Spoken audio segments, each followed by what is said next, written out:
Shri Venkateswara gold తాకట్టులో ఉన్న మీ బంగారాన్ని విడిపించి కొనబడును.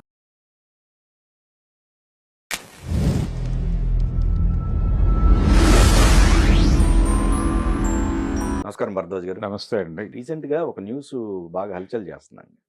ఇది శ్రీను వైట్ల గారు సుమారుగా ఒక 7 కోట్లు మోసపోయారు. ఎందుకు ఏం జరిగింది అసలు? అంటే ఈయన హైదరాబాద్ సరౌండింగ్స్లో ఏదో ల్యాండ్ కొందామనే ప్రయత్నం చేశారు.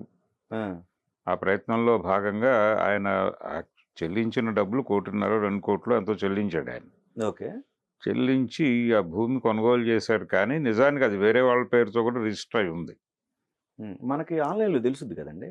తెలుసుకోవచ్చు, కానీ తెలిసే అవకాశం లేకుండా కూడా మోసాలు జరిగిపోతున్నాయి. అంటే అలా మోసపోయాడు ఈయన. మోసపోయిన విషయం నెమ్మదిగా తెలిసింది ఆయనకి. Okay okay. తెలిసిన తర్వాత వెడితే అంటే ఇప్పుడు పరిస్థితి ఎలా ఉంటుందంటే చాలా సందర్భాల్లో ఒక నెంబర్ తీసుకుని, ఒక డోర్ నెంబర్ తీసుకుని, ఇప్పుడు సపోజ్ ఈ ఇంటి డోర్ నెంబరే తీసుకుని ఈ ప్రాపర్టీ వాల్యూకి తగిన స్టాంప్ డ్యూటీ కట్టేస్తే ఎవరైనా కోర్టు అడ్మిట్ చేస్తుంది దీని మీద ఒక డిస్ప్యూట్ ఉంది అని. ఇది నాదేనండి, ఆయన నాకు ఇస్తానని ఎప్పుడో ప్రామిస్ చేశారు కానీ ఇవ్వలేదు, నాకు ఈ ఇల్లు ఇప్పించండి అని చెప్పి ఎవడో పిటిషన్ వేస్తాడు. ఈ డోర్ నెంబరు ఇవన్నీ పక్కాగా పెట్టి ఒక లీగల్ డిస్ప్యూట్ రైజ్ చేయొచ్చు కోర్టులో. ఓకే. ఈ డిస్ప్యూట్ కాదని ప్రూవ్ చేసుకోవాల్సింది ఈ ఇంటి ఓనర్ది. ఓకే. ఇలా లిటిగేషన్స్లోకి ప్రాపర్టీలను లాగి గొడవలు చేసేవాళ్ళు ఉంటారు.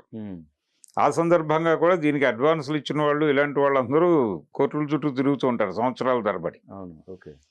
ఫైనల్గా వాడిని కూర్చోబెట్టి ఏదో సెటిల్మెంట్ మాట్లాడతారు. అసలు వాడికి ఏమి ఇవ్వాల్సిన అవసరం లేదు, కానీ ఏదో డబ్బులు ఇచ్చి పంపించక తప్పనే ఒక అనివార్యత ఏర్పడుతుంది. అవును. ఇలాంటి లిటిగెంట్స్ వచ్చి స్థలాల వ్యవహారాల్లో జోక్యం చేసుకుని నానా గందరగోళం చేస్తున్న పరిస్థితి ఉంది. అంటే ఫైనాన్షియల్ క్రైమ్స్ ఇవన్నీ. అది కాదు, అది కాకుండా కొంతమంది ఏం చేస్తారంటే రైతులకి ఏదో అడ్వాన్స్ ఇచ్చి ఒక అగ్రిమెంట్ తీసుకుంటారు. ఈ అగ్రిమెంట్ ఉంది నా దగ్గర అని చెప్పేసి ఒకళ్ళ అగ్రిమెంట్ చేసి వాళ్ళ దగ్గర డబ్బులు తీసుకుంటారు. ఇప్పుడు ఈయన దగ్గర కూడా అగ్రిమెంట్ చేసి డబ్బులు తీసుకున్నారు. వాళ్ళకి ముందే చెప్తారు, అయ్యా ఈ భూమి ఒక రైతు నుంచి మనం తీసుకున్నాము డెవలప్మెంట్ కోసం, వాళ్ళకి డబ్బులు కట్టాము, ఇదిగో డాక్యుమెంటు, వాళ్ళు మాకు ఇస్తున్నట్టుగా ఇదిగో డాక్యుమెంట్ అని. ఆ డాక్యుమెంట్ బేసిస్ కానీ వీళ్ళు డబ్బులు పే చేస్తారు. వీడు 50 మందికి దీన్ని ఇదే పద్ధతిలో చేస్తున్నాడు అనే విషయం వీళ్ళకి తెలియదు. ఫైనల్గా వాడు ఎవరికో ఒకళ్ళకి రిజిస్ట్రేషన్ చేస్తాడు వాడు అనుకున్న డబ్బులు తీసుకుని, అంటే అదే 7 కోట్లు. ఓకే. అలా ఈయన ఆ 7 కోట్లు ఇవ్వడానికి కూడా సిద్ధపడ్డాడు, కానీ ఈ లోపల అవతల వాళ్ళు ముందుకు అడుగు వేశారు, అయిపోయింది. అది అయిపోయిన తర్వాత ఇది జరిగింది అని తెలిసింది. ఈయన పెట్టిన డబ్బులు ఇరుక్కున్నాయి ఇప్పుడు. అలా మోసపోయాడు. మోసపోవటం అనేది చాలా మంది విషయంలో జరుగుతుంది. అది 1.5 కోటిన్నర దానిపైన ఎంతో కట్టాడు. Okay okay. అది కూడా డబ్బే. 1.5 అయినా ఇప్పుడు అదైనా నష్టమేగా. అది కూడా వాళ్ళు రకరకాల పద్ధతుల్లో ఇన్స్టాల్మెంట్లు అలా కూడా కొంత డబ్బులు పీకుంటారు ఆయన దగ్గర. ఓకే. ఈయన వచ్చేస్తుందిలే ఏదో ఉంది ప్రాబ్లం అనుకుని కూడా ఇచ్చి ఉండొచ్చు. ఓకే.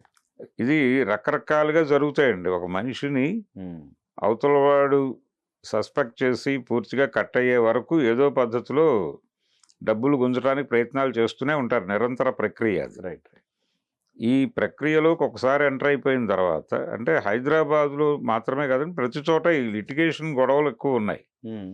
ఎప్పుడైతే మీడియేటర్స్ ఎంటర్ అయిపోతారో భూముల్లోకి, ఎంటర్ అయిపోయి ఆ రైతు దగ్గర నుంచి వాళ్ళు ఒక MOU తీసుకుంటారు, వాళ్ళకి కొంత డబ్బులు ఇస్తారు, వాళ్ళకి పూర్తిగా చివరి వరకు డబ్బులు ఎవరు వాళ్ళని వేధిస్తారు, ఈ కొనుక్కోవడానికి వచ్చిన వాళ్ళని వేధిస్తారు.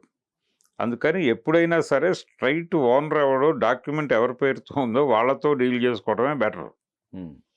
దొరక్కపోతే తిరగటం బెటర్, వెయిట్ చేసి. అంతే తప్ప MOUల వాళ్ళతో డీల్లోకి ఎంటర్ అయితే ఇలాంటి గొడవలు తప్పు. అదేలేండి.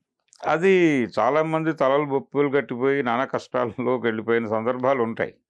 జనరల్గా టైం బ్యాడ్ అంటే వరుసగా ఇవి శ్రీను గారికి అంతకుముందు ప్రీవియస్ సక్సెస్లు కావచ్చు, లేకపోతే కొన్ని పర్సనల్ ఇష్యూలు, ఇవన్నీ వరుసగా ఇది కూడా కారణం ఆయనకి మళ్ళీ. అంటే ఇది ఒకటి ఇప్పుడు వచ్చింది అనుకోండి. అంటే ఆయన సినిమాల పరంగా విజయ పరంపరలో ఉన్నాడు ఒక దశలో.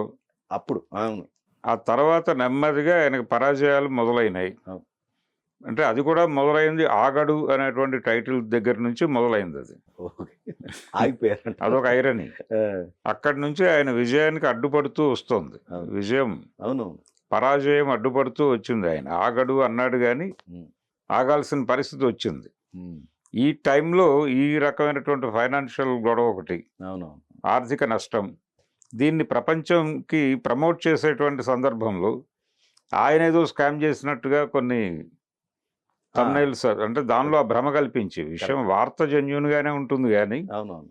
ఆయన ఏదో చేశాడు అనే అంటే మిస్లీడింగ్. మిస్లీడ్ చేయటము. అలాగే ఈ కండిషన్లో ఈయన ఇంకేదైనా చేశాడా, లేకపోతే ఏదైనా ప్రొడ్యూసర్తో గొడవ, ఏదైనా ప్రాజెక్టుకి సంబంధించి అడ్వాన్స్ తీసుకుని పని చేయలేదు, ఇలాంటి 100 అనుమానాలు వస్తాయి అది చూసిన వాడికి. కరెక్ట్. ఆ అనుమానాలు రావటానికి ఆ సందర్భము, ఆయన పేరు, ఆయన కెరియరు, ఇప్పుడున్నటువంటి కండిషన్ ఇవన్నీ దోహదపడతాయి. ఎగ్జాక్ట్లీ. సో ఆ మేరకు ఒక రకంగా వార్తని అమ్మటం అనే ప్రోగ్రాం నడుస్తోంది ఇప్పుడు. ఈ వార్త అమ్మకాలలో ఆయన పర్సనల్ క్యారెక్టర్ అసాసినేషన్ కూడా జరిగిపోతుంది. ఇదొక విషాదం. అవును. ఆ విషాదం ఇప్పుడు ఆయన అక్కడ నష్టపోయిన గొడవ ఒకటి, అవును. డబ్బులు పోయి ఇది పట్టి అన్నట్టుగా తయారైంది పరిస్థితి. అవును. అందుకని నిజానికి ఆయన నమ్మాడు, ఎవరినో నమ్మాడు, ఇన్వెస్ట్ చేశాడు, ఏదో మంచి జరుగుతుంది అని అనుకున్నాడు ఆయన. తీరా మంచి జరగకపోగా ఇలా క్యారెక్టర్ అసాసిన్ చేయించుకోవాల్సినటువంటి పరిస్థితి దాకా వచ్చేసింది ఇది సీన్ ఇప్పుడు. ఇప్పుడు ఈయన సో కేసు పెట్టారండి? ఈయన ఏదో లీగల్ ప్రయత్నాలు చేస్తారు కదండి. Okay, okay. ఆ ప్రయత్నాలు జరుగుతున్నాయి. ఎంతవరకు రికవర్ అవుతుంది అనేది చూడాలి. ఎంతవరకు ఎలా చేస్తాడంటే దీనికి సంబంధించి ఏదో పద్ధతిలో ప్రయత్నాలు జరుగుతాయి, కొంతవరకు రికవర్ కావచ్చు కూడా. ఈయన సెలబ్రిటీ కాబట్టి కొన్ని బయటకు వస్తున్నాయి, ఇట్లా వచ్చినాయి కానండి.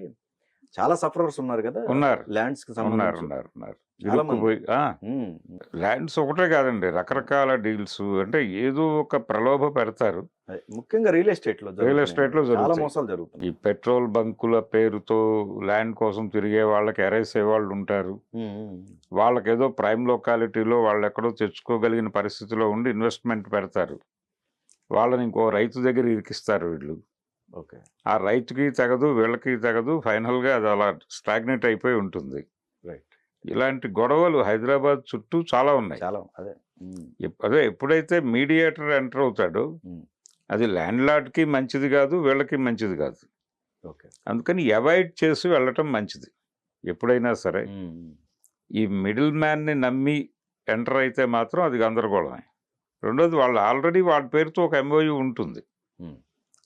వాళ్ళు ఎవరికైనా ఇది అంటే అమ్మితే తప్ప మేము మీకు డబ్బులు ఇవ్వలేం కదా అని చెప్తారు వారికి, ఓనర్కి. మీకు ఎవరైనా ఫోన్ చేస్తే ఇదే చెప్పండి అని చెప్తారు. వారు అదే డైలాగ్ చెప్తూ ఉంటారు, వీళ్ళు డబ్బులు ఇస్తారేమో అని. వీళ్ళు డబ్బులు ఎవరు, నాన్న గందరగోళం, వాళ్ళు ఇరుక్కుంటారు, వీళ్ళు ఇరుక్కుంటారు. వాడు ఫైనల్గా ఈ డబ్బులన్నీ పట్టుకుని పారిపోయినా పారిపోతాడు, ఈ కాగితాలు ఇక్కడ పెట్టేసి. ఆ తర్వాత వీళ్ళు కోర్టుల చుట్టూ తిరుగుతూ ఉంటారు. నాకు పూర్తి డబ్బులు రాలేదండి, వాడికి ఇచ్చిన డబ్బులతో నాకేం సంబంధం అంటాడు ల్యాండ్ ఓనర్. అందుకని ఇలాంటి గందరగోళాల్లో చాలామంది ఇరుక్కుని ఆత్మహత్యలు చేసుకున్న వాళ్ళు కూడా ఉన్నారు. సో ఇప్పుడు ఈయన సేఫ్గా బయటకు వచ్చేయాలని మాత్రం మనం కోరుకుందాం.